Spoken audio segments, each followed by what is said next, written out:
ਹਾਂਜੀ ਕੀ ਹਾਲ ਚਾਲ ਸਾਰਿਆਂ ਦੇ।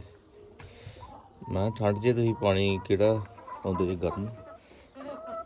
ਅਸੀਂ ਤਾਂ ਗੀਜ਼ਰ ਦਾ ਯੂਜ਼ ਕਰੀਦਾ ਵੈਸੇ ਤਾਂ। ਜੇ ਦੱਸੋ ਗੀਜ਼ਰ ਦਾ ਪਾਉਣਾ ਚਾਹੀਦਾ ਜਾਂ ਤਾਜ਼ਾ ਮੋਟਰ ਚਲਾ ਕੇ ਵਧੀਆ ਕੱਢਾ ਜਾ?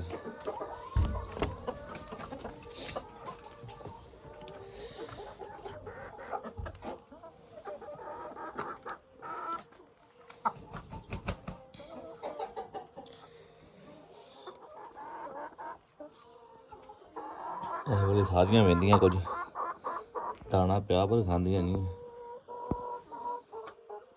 ਰਾਤ ਦੀ ਕਣਕ ਪਾਈ ਇਹਨਾਂ ਨੂੰ।